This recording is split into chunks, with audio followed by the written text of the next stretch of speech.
Donc, on suppose que la synapse N1M est excitatrice, celle N2M est excitatrice, celle N3M est inhibitrice. Pourquoi N1M est excitatrice? Car elle a généré un PPSE au niveau du corps cellulaire de neurone poste. N2M est excitatrice, donc aussi il va générer ici un PPSE au niveau du corps cellulaire de neurone poste.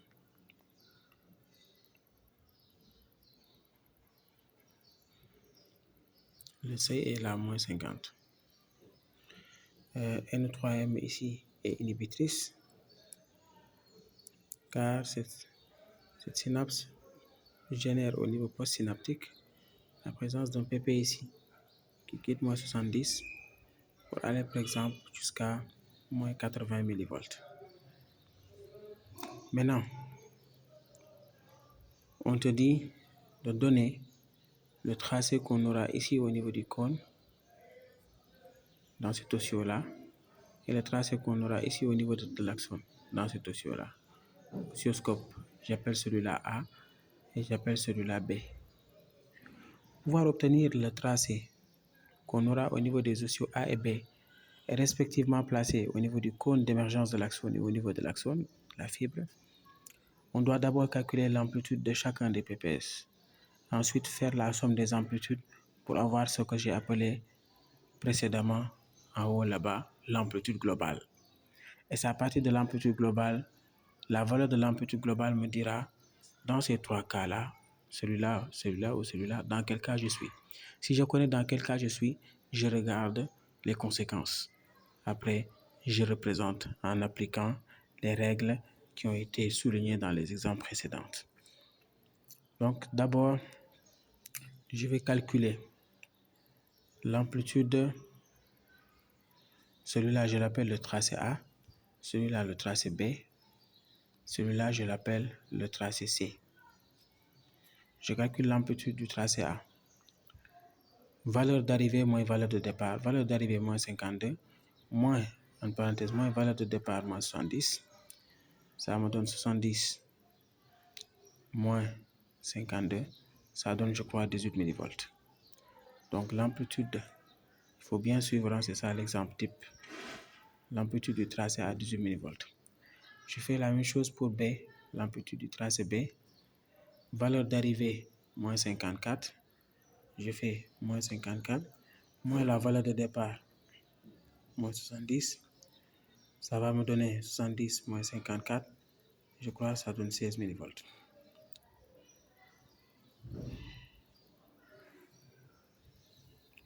Je fais la même chose pour le tracé C.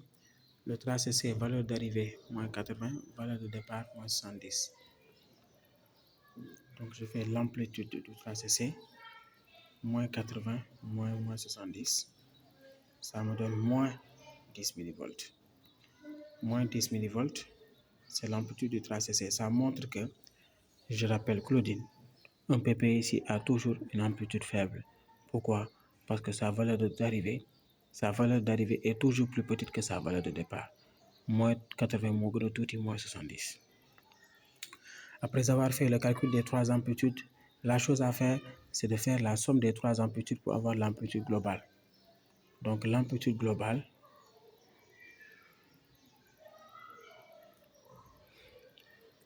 c'est égal à l'amplitude des tracés A, B et C. Ça me donne 18 plus 16 plus en parenthèse moins 10. 18 plus 16, ça donne 8, 9, 10, 11, 12, 13, 14. Ça donne 34 moins 10, ça donne 24.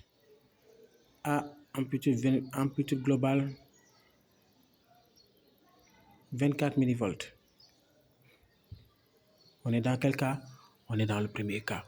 L'amplitude ici, supérieure ou égale à 20 millivolts. Donc quoi? PAPS au niveau du cône, potentiel d'action au niveau de l'axone.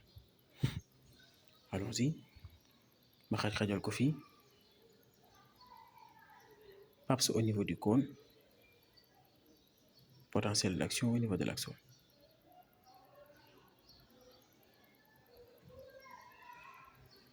« 30 moins 70. Moins 70, moins 50, 30. Donc ici, le commentaire, tu vas mettre supérieur à 20 millivolts. Donc, on aura un PAPS au niveau du cône et un potentiel d'action au niveau de l'action. Mais le petit commentaire que tu as à mettre et la représentation, ça donne ça.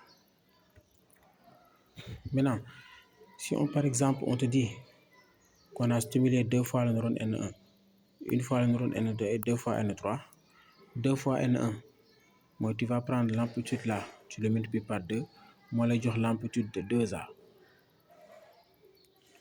2 fois N3, moi, tu prends l'amplitude de C là, moins 10, tu le multiplies par 2, ça donne l'amplitude de 2C, ça donne